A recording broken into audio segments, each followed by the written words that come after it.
My arranged fiancée Eleanor. Eleanor, my arranged fiancée, fell in love with a destitute academic star in her class. This academic ace treated money like dirt. When he learned about my engagement to Eleanor, he scoffed. Feudal dynasties have been gone for so long, yet people still arrange marriages. Ridiculous.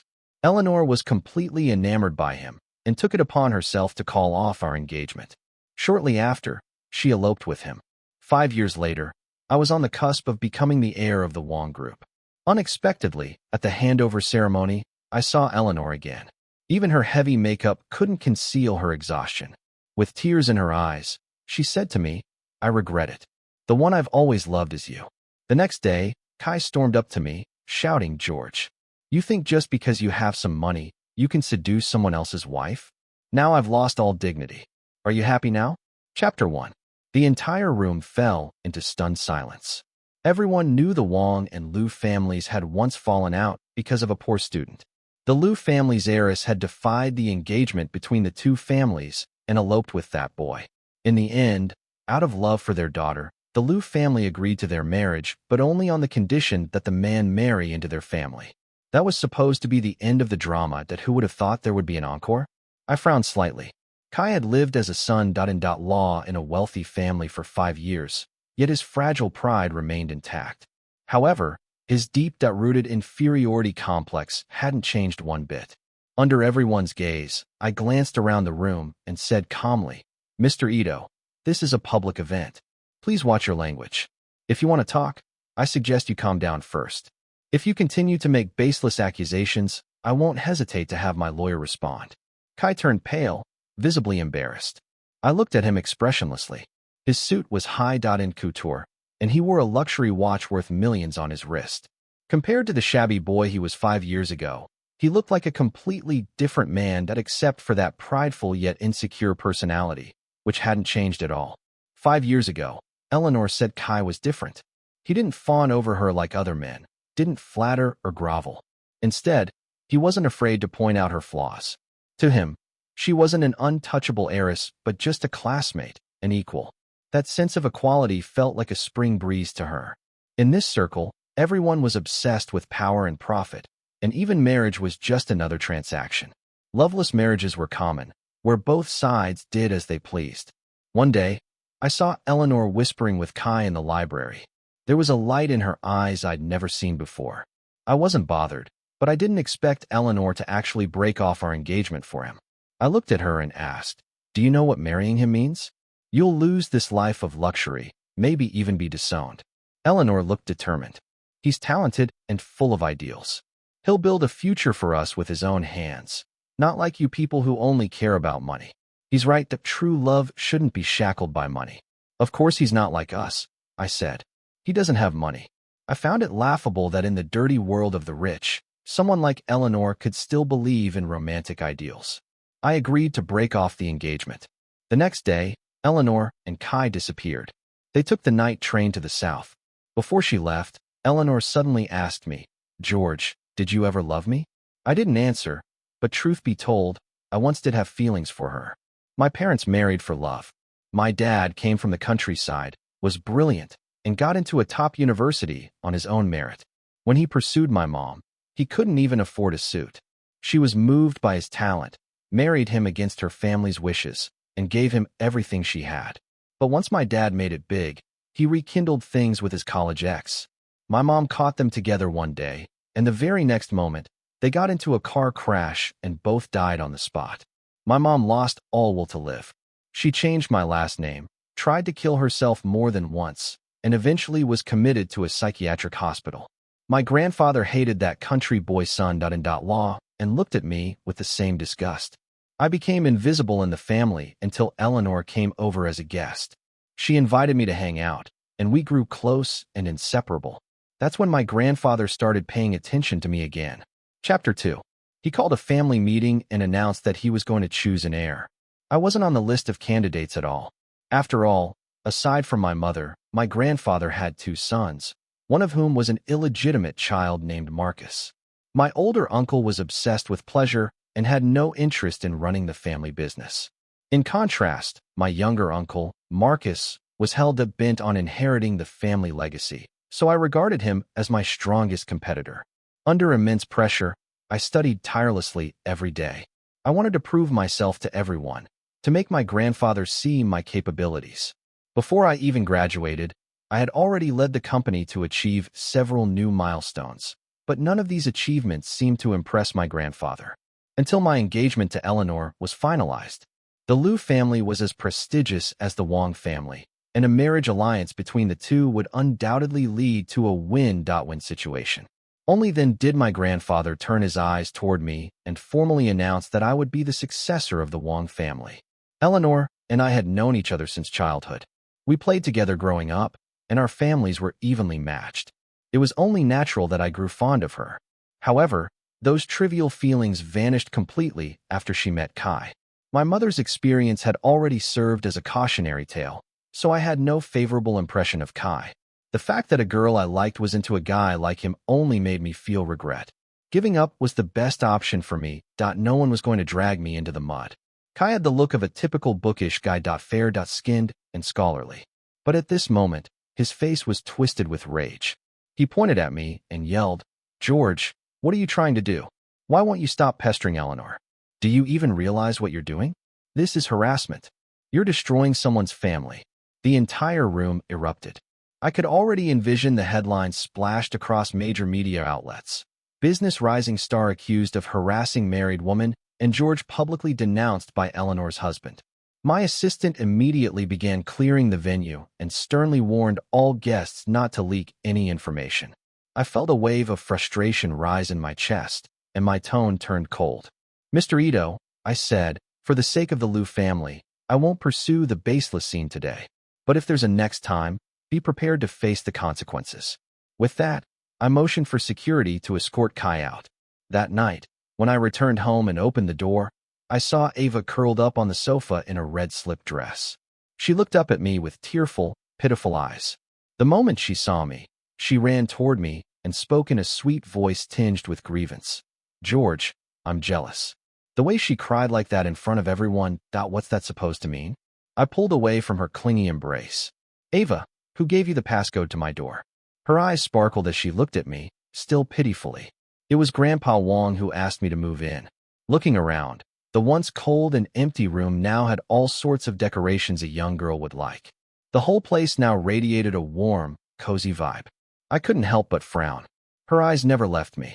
Seeing my expression, she hurried to explain in a soft, gentle voice, "Don't be mad. If you don't like it, I'll move out right away." Chapter 3. As she spoke, she turned to start packing her things. I grabbed her wrist and said, "Forget it. We're having the wedding in a few months anyway." Her eyes lit up like stars in an instant. She looked at me in ecstatic joy and asked, "You must be tired, right? Want me to show you the new decorations?" I was curious to see what else she had added, so I let her take me on the tour. When we stepped into the bedroom, one entire wall was covered with our photos from the moment we met to the moments we became a couple, each memory captured and frozen in time. No matter how you looked at it, the whole scene was full of girlish romance.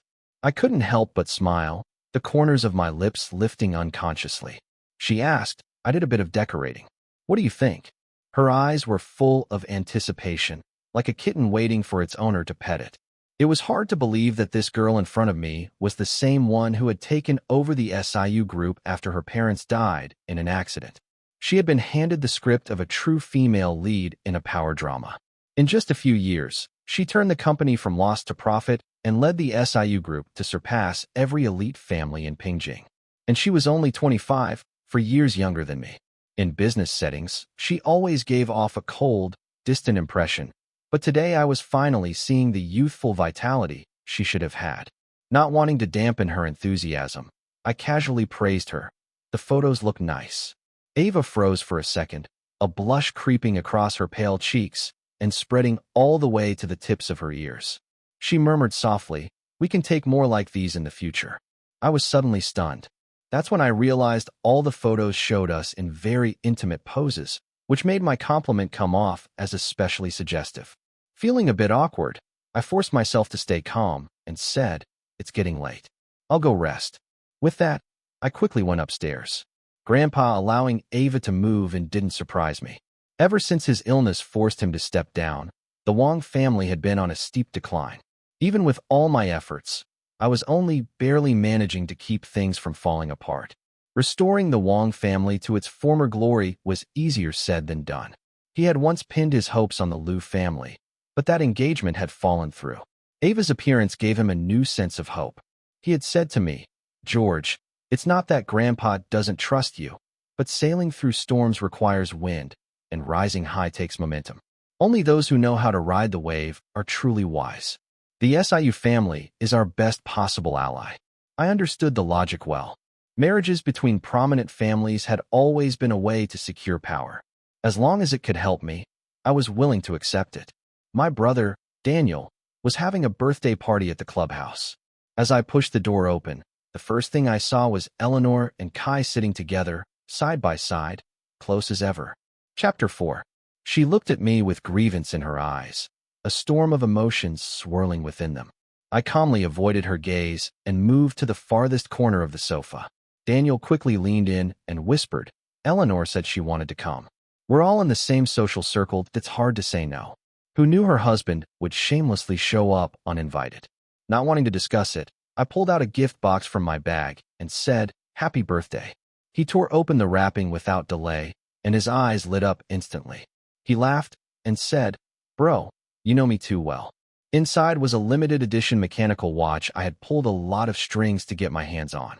Daniel blinked and said, "For such an expensive gift, I feel like I should call you Godfather, otherwise I'd feel bad." Huh. Daniel has drifted through life, only regretting never meeting a worthy master. The others joined in teasing. "Wang, have you considered adopting another godson?" Just as everyone was joking and the room was filled with cheer, Kai suddenly stood up. The cheerful atmosphere vanished in an instant, and everyone exchanged awkward glances. He stood there with a stony face and said to Eleanor, "Come outside." Eleanor silently got up and followed him. The two of them argued loudly in the hallway, and their voices were clearly audible. Everyone awkwardly perked up their ears. Kai, clearly agitated, said, "You've been staring at George since we walked in. What the hell does that mean? What do you want from him?" Eleanor snapped back, "Why are you yelling? All you ever do is jump to conclusions. The less capable you are, the more aggressive you act at home. Outside, you're nothing but a coward."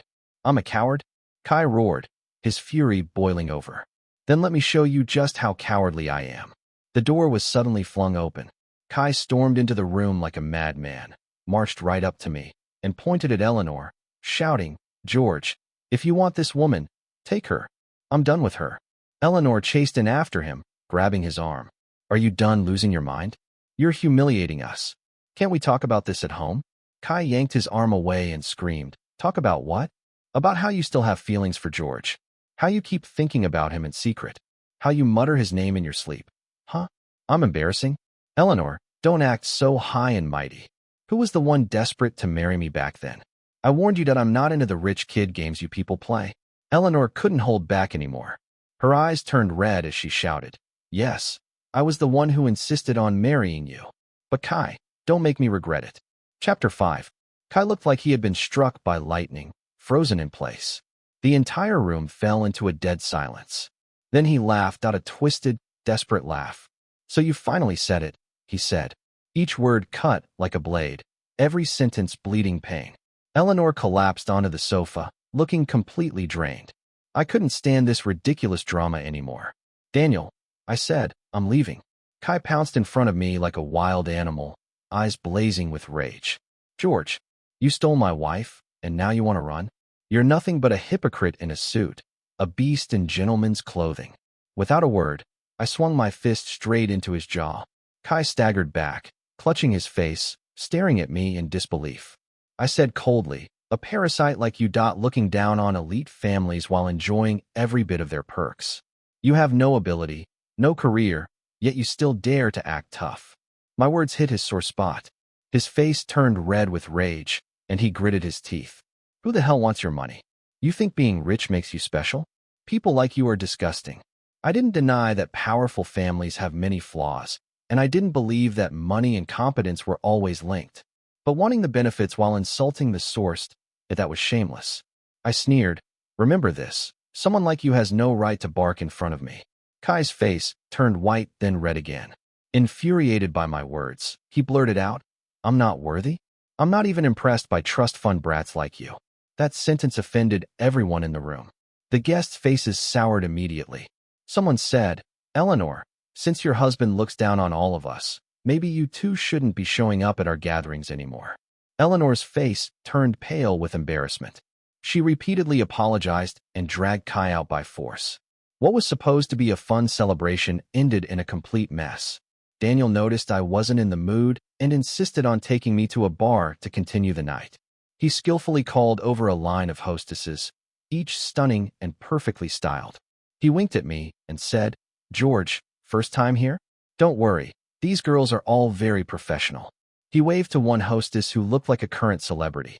"Hey, go pour a drink for President Wang." The woman walked over gracefully and knelt beside me to pour the wine. I frowned. "Stand up. Pour it from standing, it's fine." Chapter 6. David took a sip of his drink and said mysteriously, "I heard something interesting the other day about Kai. That guy really was different. He treated money like dirt, especially after rising from humble origins to become the son-in-law of a wealthy family. He deliberately kept his distance from the Liu family, refused to work for any of their businesses, insisted on building his career from scratch. Even when the Lius offered him a senior executive position at a prestigious publishing house, he turned it down politely and hunted on his own. After sending out dozens of resumes and half a year of interviews, he finally landed a job as an editor at a small publishing firm, earning just over 4,000 yuan a month. Not only that, he kept a strict boundary between the Liu family and his own relatives, refusing to let them benefit from the Liu name. His parents were honest, meek farmers who obeyed their son. But a while ago, Kai's younger brother got into trouble. He acted as a guarantor for a friend, got scammed, and owed 1.8 million yuan in high-interest debt. Lenders threatened to break his legs if he didn't pay. His family was poor, no way to raise that money. For the Lius, it was pocket change. So his parents went to his workplace, knelt before him, and begged him to save his brother. Guess what Kai did? He pulled out a passbook with all his savings since starting work. 500 yuan. His parents broke down, unable to believe how heartless their son had become. Are you really going to let your brother get crippled? This could ruin his future. For the Lius, solving this would be easy. If Kai just said the word, the debt would vanish. But he was unshakable. "I chose to be with Eleanor because I love her, not for family status or money. I don't want the Lius to look down on me. I won't be labeled a freeloader. I can't stand the gossip. You envy my life, but you have no idea how I walk on eggshells every day in the Liu family. Your younger son is your child, but so am I." To be fair, the Lius didn't treat him poorly. He was just too sensitive and proud. When the whole thing went public, the Lius were embarrassed and tried to settle the debt, but Kai snapped and turned them down. Their goodwill was rejected, so they stopped trying. In the end, his brother had his leg broken, and his parents cut ties with him altogether. Chapter 7. David concluded, "Is this Kai guy out of his mind? Saying he chose Eleanor for love, not her money or power. He took a luxurious life and turned it into misery. When he convinced Eleanor to follow him, I thought he had real potential. But this is all he's got." I smiled faintly. He hasn't changed. Kai acts like he looks down on the rich, refuses handouts, and wants to appear noble, but deep down he's incredibly selfish. He drives the Liu's luxury cars, lives in their villa, but won't let his own family benefit. To protect his fragile pride, he wouldn't even lift a finger to help his brother. That night, we drank until late. David's driver took me home. I fumbled to open the door, tossed my suit jacket on the sofa, tie loose around my neck, and staggered in. The living room light suddenly flipped on, blinding me. Ava stood in the center, staring at me coldly. "Drunk again?" she asked. I ignored her and collapsed on the couch, temples throbbing.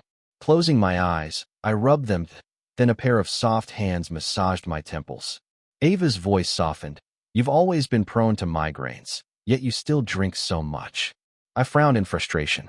"Tell the old man to stop meddling." Her hands froze. I opened my eyes to see hurt flash in her gaze. She bit her lip. "George, do you have something against me?" I pinched her chin playfully. "Don't overthink it, little one. Marriage is mutual benefit." Ava's eyes reddened. She bit her lips stubbornly, voice trembling. "But I like you." I found it both laughable and helpless. Status changes, but interests never do. Benefits form the strongest bond. Ava, I don't need love, just aligned interests, and we can respect each other. She was silent, then suddenly asked, "Is it because you can't forget Eleanor?" I snapped, annoyed. "No, I only care about myself. Successful people pursue interests, fools chase love." Ava suddenly smiled. "Then we want the same thing, a relationship based on interests.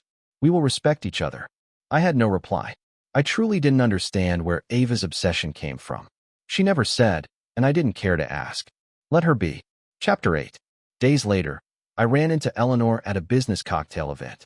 My luck immediately turned to leave, but she chased after me. "George. Gidge," she called. I stopped, cold. "We're not close." "Don't call me that." Pain crossed her face. "Why are you so cold? We grew up together. What happened before was my fault." "Enough." I cut her off. "If nothing else, I'm leaving." She grabbed my arm, eyes brimming with tears. "I realize now I've always loved you. Can you give me another chance?" I felt nauseated, yanking my arm free. "What's your love to me? I don't go back to leftovers. You broke the engagement and married Kai. Back then, I could respect your naive determination, but now you can't even keep your dignity. You're married. Clinging to another man, isn't that disgusting?" Eleanor went pale, frozen. This scene was caught by a bystander and quickly trended. Though my team removed it, online buzz raged. Some said her marriage was failing, her dream of wealth shattered. Others accused me of seducing a married woman, shameless to pursue an ex after engaging Ava. Kai seized the chance to tweet vaguely, insinuating I'd interfered. David couldn't hold back, clapping back on Weibo. "Disgusting pair craving attention, a self-loathing, sensitive leech, and a shameless home.wrecker. What a trashy match. Get lost." Soon, footage surfaced of Eleanor crying at my succession ceremony and Kai causing a scene at my banquet. The internet divided. Some said this was karma for a Phoenix man marrying up. Others defended Kai, claiming he had pride and their love was pure. The online fight raged when Grandpa summoned me to the old house. And Ava, insisting on coming, joined me. Opening the study door, Marcus was already waiting. Chapter 9. He immediately mocked. Well, the big shot finally arrives. Grandpa's been waiting. Quite the entrance." I replied coldly. "If the company weren't held back by useless idiots like you, I wouldn't be so busy. How Grandpa, a wise man, ended up with a fool for a son is beyond me." Marcus flushed with rage, raising a fist. "Ungrateful bastard. I'm your uncle." Ava stepped forward, pushing him back. "Mr. Wong, think twice before laying a hand on him. George is not only the Wong heir, but my future husband, that you have no right to touch him." Marcus was stunned, face dark. He sneered. "Ms. Su, you're generous. With all the rumors about your fiancé, you're not bothered? Do you find it charming when a man flirts around? Planning to tolerate it?" The next second, my fist connected with his face. "If not, I'll give you another," I said coldly, clear-headed. Marcus trembled, too afraid to fight back. "What did I say that wasn't true? You're a womanizing scumbag, just like your father." Expressionless, I landed 2 more punches. "Keep talking. Let's see if your mouth is tougher than my fists." He shook, panting, sneaking glances at Grandpa, who sat like a mountain, sipping tea and watching silently. I sneered. "No more words? While rumor accounts lie, you don't clarify that you kick me while I'm down. Were you stirring things up? Since my engagement to Ava, you've lost any chance at inheritance, so you hold a grudge and oppose me at every turn." Marcus panicked. "Don't accuse me. I know nothing." I spoke calmly. "Fine. But remember, the Wong family's prosperity depends on unity. We're both Wongs. If one rises, all rise. If one falls, all fall. Don't sabotage yourself." At last, Grandpa spoke. "George is right. Marcus, apologize." Marcus clenched his jaw, forcing out, "Sorry." I smiled warmly. "It's fine. Anyone lacking manners just needs to read more. They'll catch up." That line hit Marcus where it hurt. Chapter 10. Before the Wongs acknowledged him, Marcus had been a good for nothing thug, dropping out of middle school. Later, the Wongs gave him the best resources, but it was too late. Like rotten fruit, beyond saving. That's why he hated being called uneducated most. Finally, Marcus couldn't take it, slammed the door, and stormed out. Ava squeezed my hand, looking at Grandpa gently. "Grandpa Wong, Please ignore the outside rumors. George and I care for each other deeply. Grandpa smiled. Stay for dinner. Years ago, I'd begun investing in AI, reaping spectacular returns. The Wong Group's financial report stunned the industry. Revenue up 20%, profits nearly doubled, the best in history. From then on, I was the clear heir. Under my management, results spoke for themselves. On my first day in office, group stock hit the daily limit. Grandpa threw a grand celebration, inviting business leaders and press. Kai and Eleanor attended with the Lius. Mr. Liu, eager to mend relations, stayed close to Grandpa, laughing as if past grudges were forgotten. Mrs. Liu took my hand. I watched George grow up. Such a fine child, better than my two useless sons. The Lius have only one daughter, Eleanor. Her words were obviously aimed at someone. She went on. Eleanor must have been blind, letting a perfect son-in-law slip away to chase a penniless nobody. Kai's face paled, nails digging into his palms. I merely smiled politely, and Ava arrived to lead me away. Then came the media QA. Kai suddenly stood, shouting, George, what makes you deserve that seat? You're trash who climbed on connections. The Liu's faces darkened, eyes full of disappointment. Chapter 11. Unfazed, I replied. Do you understand win-win cooperation? In business as in war, a strong alliance beats fighting alone. Each time Kai was stumped, he lashed out. Everyone says you leveraged the broken engagement 5 years ago to scam the Lius out of a billion-yuan project, and now you're clinging to Ms. Su to cement your status. Your whole success comes from using 2 fiancés. Care to explain? I scoffed. That accusation isn't worth refuting. Kai sneered. Not worth it, or you have no answer. I said evenly. I'll ask you. What does personal success mean? All human success is built in society. There's no triumph without others. Your talk of rising alone versus rising with help is a false dilemma that only a difference in degree, not kind. In any achievement, chance, environment, and ability matter. Chance and environment already carry weight. The more resources they provide, the more impact ability can have. I earned this position through relentless effort and pressure. My self-reliance is no less than what most ordinary people must muster. So why should I let others dictate my worth? The room erupted. Funny. Many hate the rich, while others look down on the poor. In the end, it's all perspective, each side weaponizing morality to attack the other, forging impossible standards. The rich must be flawless philanthropists who never lean on others. The poor must toil endlessly, and failure proves worthlessness. Why be bound by those rules? Why not redefine the game? Ava rose, standing beside me. George is right. Success has never been solo. I believe in his ability and am ready to move forward together. The interview clip went viral, trending tags exploding. George admits leveraging women's support and redefining win-win cooperation sparked fierce debates. Some cheered, some condemned, but the craziest were fans shipping us, editing clips of Ava and me exchanging glances into viral ship videos. Meanwhile, the scandal of Kai letting his brother's leg be broken resurfaced, stunning onlookers. Chapter 12. Everyone agreed he should have had a golden future, yet after marrying into wealth, he achieved nothing. He neither used family resources to improve himself nor built wealth. Instead, he broke with relatives and ended up empty-handed. That wasn't devotion, it was madness. My mother, struggling with mental illness for years, suddenly wanted to see Ava and me. She was recuperating at a hillside sanatorium. When she first met Ava, her gaze was clear. She studied her gently, then said warmly, So you're my son's fiancé. Ava answered perfectly, Yes, Auntie. Mother smiled in relief. I watched the video of you defending George. Knowing he has you eases a mother's heart. Then she turned to me, tears welling. George, I'm sorry. My heart no longer ached. In earlier years, I'd felt pity and resentment that she wasn't there when I faced ridicule. I often wondered if disappearing would make her lucid. But time taught me she was pitiable too.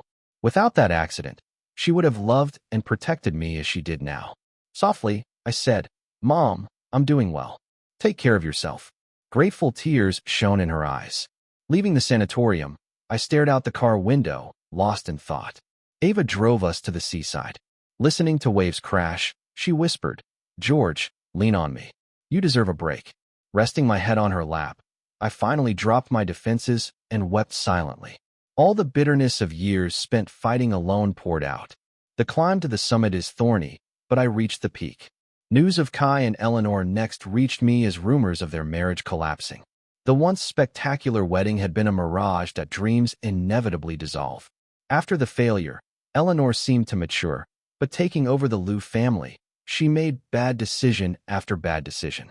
Lacking business instinct, she drove the company downward. Trying to secure financing from the Wangs, she repeatedly lowered herself to request meetings, each time courteously refused by me. Kai's publishing job also fell apart. His marriage wrecked, he was dazed, work in chaos. All day he muttered, "Our love was meant to be pure, untouched by money. How do we end up here?" Chapter 13. His naive hideout-mindedness was a double-edged sword. The very quality that captivated Eleanor, made him who he was, and ruined him. In the end, Kai left the city, disappearing without a trace. On our wedding night, wrapped in tenderness, I paused at the most intimate moment. "What do you really want from me?" I asked. Ava gazed into my eyes, a hint of helplessness there. With stunning features, a waterfall of dark hair, and a faint, elegant scent, she looked both gentle and resolute. She frowned. "To ask that now, George, how cold that hearted." My voice stayed icy. "Will you answer?" With a soft sigh, she began, "I first saw you at a Wong family banquet. Everyone snubbed you, yet you stayed calm, neither humble nor arrogant. Drawn by that poise, I approached. It takes courage to stay true in a place like this." The memory resurfaced. Yes, it happened, though at the time I found her comment needless, just used to such situations. Later, when I learned of your engagement to Eleanor, I felt anxious. But my parents had just died, and I was overwhelmed. A year after she broke it off for Kai, I wanted to confess, but the SIU group was in crisis. I refused to drag you in. Only after SIU recovered did I dare come to you and propose our union. So it was love at first sight. Her girlish affection never changed. When she finished, emotion surged within me. Ava looked into my eyes. "George, my heart has never wavered." I answered her truth with a fervent kiss. The room's temperature rose. This time, I was willing to drop my guard and trust her completely. Career and love, I would let neither slip from my grasp.